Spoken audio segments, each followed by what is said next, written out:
Sometimes, the most dangerous threats to our well-being don't come in the form of a sudden, dramatic crisis. They don't announce themselves with a loud explosion or a single devastating blow. Sometimes, the most dangerous threats are silent. They are a slow leak of poison, a death by 1,000 tiny cuts, administered so subtly, so consistently, that you don't even realize you're being wounded until you find yourself bleeding out on the floor of your own life, wondering how you got there. That was my reality. For years, I lived with a chronic, low-grade misery that I couldn't explain.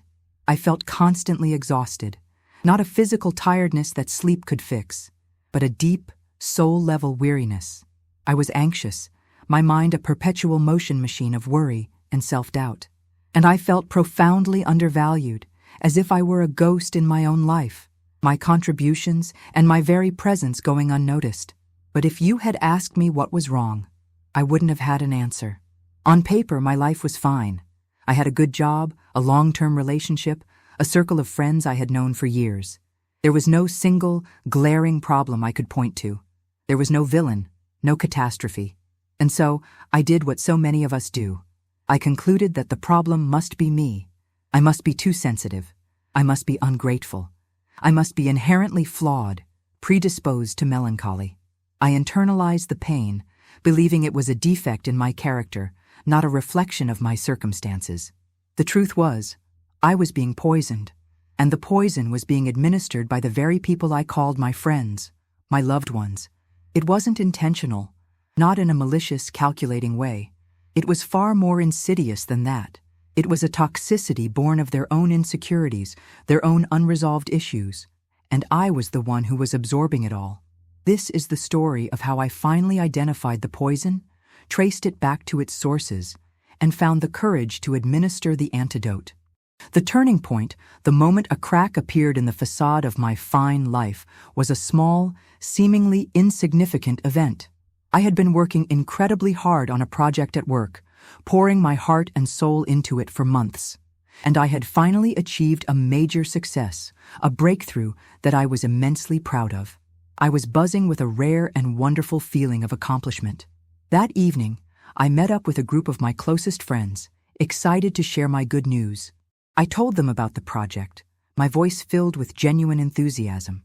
And when I finished, one of my oldest friends, someone I considered a brother, smiled and said, "Wow, that's amazing, man. It's great to see you finally catch a break." His words hit me with a strange, dissonant clang. On the surface, it was a compliment, but underneath, it was laced with something else. The phrase "catch a break" subtly implied that my success was a matter of luck, not effort. It was a backhanded compliment, a tiny, almost imperceptible jab that managed to both acknowledge and diminish my achievement in the same breath.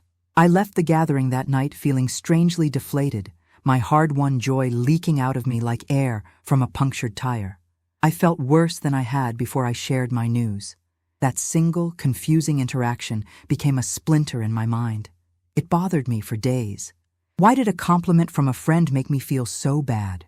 I started to pay closer attention, to become a detective in my own life, analyzing the interactions that I had previously taken for granted. I started to look for patterns, and once I started looking, I saw them everywhere. It was like my eyes were being opened for the first time. I realized that the slow destruction I was experiencing wasn't random. It was the result of 7 specific, subtle and toxic patterns of behavior from the people around me. The first sign was the one that had awakened me, the backhanded compliment. I realized this was a common currency in my friend group. "That's a really bold shirt. I don't think I could ever pull that off. You're so lucky you don't care what other people think. I wish I could be as relaxed about deadlines as you are." These weren't compliments. They were criticisms wrapped in a thin, sugary coating of praise. They were designed to create a momentary feeling of connection while simultaneously asserting superiority and planting a seed of doubt. It was a way of saying, "I'm acknowledging you, but don't forget that I'm still above you." The second sign was a close cousin of the first, the undeclared competition. My relationships weren't partnerships, they were unspoken tournaments. If I mentioned I was tired from a long week at work, a friend would immediately counter with how they had worked even longer hours. If I talked about a small vacation I was planning, another would casually mention the much more exotic trip they had just booked. There was no room for shared vulnerability or mutual celebration. Every conversation was a subtle jockeying for position, a constant low-grade battle to see who was busier, who was more successful, who was more interesting. It was exhausting because it meant I could never truly relax. I always had to be on guard, ready to defend my status in this silent, pointless game. The third sign was what I came to call the joy thief. This was the most heartbreaking pattern to recognize. I noticed that whenever I shared something I was genuinely happy about, a new hobby, a small personal victory, a moment of simple pleasure, the reaction was rarely one of shared joy. Instead, it was met with a subtle minimization. "Oh, that's nice," they would say, before immediately changing the subject to something about themselves. Or they would play devil's advocate, pointing out the potential downsides of my good news. "You got a promotion? That's great, but get ready for more stress and longer hours." It was as if my happiness was a threat to them. They couldn't simply be happy for me. They had to find a way to shrink my joy down to a manageable size, to bring it back down to their level. The fourth sign was the constant drama. I had one friend in particular who was a black hole of emotional energy. Every conversation with them was about a new crisis, a new injustice, a new person who had wronged them. They weren't looking for solutions. They were looking for an audience for their endless cycle of victimhood.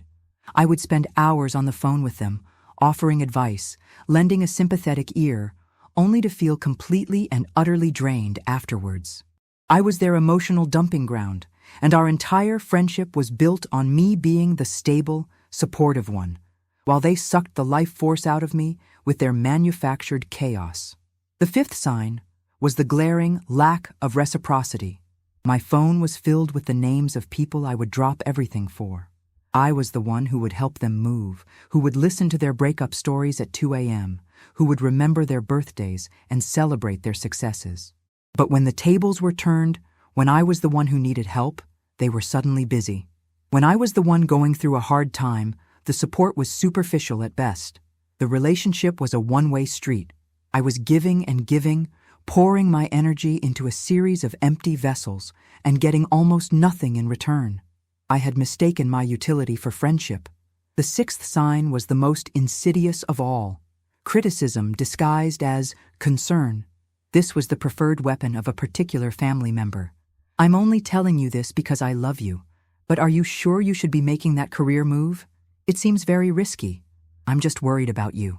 You seem to be gaining a little weight. I just want you to be happy, which is why I have to tell you that your new partner seems a bit intense." This wasn't concern. It was control. It was a way to voice judgment and criticism without being held accountable, all under the sanctimonious cloak of caring. It was a way to make me doubt my own judgment and keep me reliant on their wise counsel. And finally, the seventh sign. This one wasn't about them. It was about me. It was the ultimate litmus test, the one sign that unified all the others. It was simply this: how did I feel after I left them? I started to conduct a post-interaction audit. After a phone call, after a coffee meeting, after a party, I would sit quietly for a moment and check in with myself. And the answer was almost always the same. I felt drained. I felt anxious. I felt small. I felt unseen. People who are good for you leave you feeling energized, inspired, and more like yourself. The people in my life were consistently leaving me feeling depleted and less like myself. My body had been telling me the truth for years. I just hadn't been listening. This process of discovery was painful. It meant admitting that the relationships I had invested so much in were not what I thought they were. It meant accepting that some of the people I considered my closest friends were, in fact, major sources of the toxicity in my life. The temptation to go back into denial was immense. It was easier to believe I was the problem, but I couldn't unsee the patterns. The journey of healing was a journey of boundaries. It was a slow, awkward, and often terrifying process of teaching people how to treat me. I started small. With the friend who was a drama black hole, the next time they called with a crisis, I didn't pick up.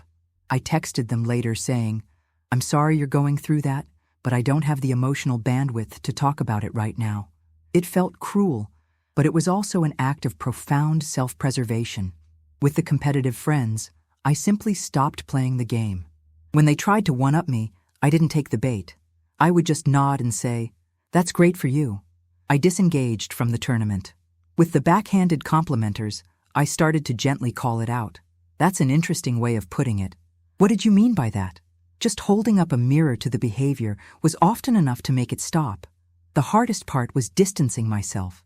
It meant declining invitations. It meant letting go of friendships that had lasted for over a decade. It was a period of profound loneliness. My social circle shrank dramatically, but the space that was left, for the first time in years, was filled with peace.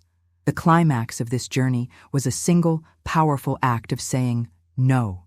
I received an invitation to a birthday party for one of the key joy thieves in my life. The old me would have gone without question, armed with a gift and a forced smile, ready to have my energy siphoned away for 3 hours. I knew exactly how I would feel afterwards, exhausted and resentful, and I just decided, no, not anymore. I sent a polite message declining the invitation. I didn't offer an excuse. I just said I couldn't make it. And that evening, instead of going to the party, I did something radical. I did something just for me. I took a long bath. I read a book.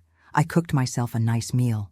I filled my time with things that nourished me instead of depleted me.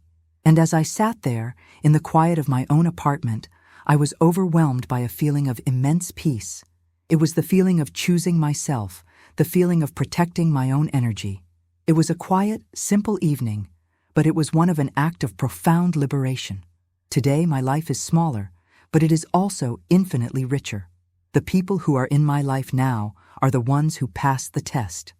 They are the ones who celebrate my joys, who listen without competing, who give as much as they take, and who leave me feeling more like myself, not less. The quality of my relationships has skyrocketed because I finally had the courage to prune the ones that were slowly killing my spirit. The great lesson I learned is that we are the average of the 5 people we spend the most time with. And if those people are draining you, criticizing you, and diminishing you, it doesn't matter how strong you are. You will eventually be worn down. The most dangerous destruction doesn't always come from a single, obvious blow. It comes from 1,000 tiny, imperceptible cuts that you slowly get used to. Pay attention to those small wounds. Notice how you feel. Your body, your energy, your emotions. They are telling you the truth. And what about you? As you listen to this, does anyone come to mind? Do any of these 7 signs feel familiar? How do you feel after you leave the people in your life? Take a moment to listen to what your own energy is telling you. It might be the most important diagnosis you ever receive. Share your thoughts in the comments below. I'd love to read them.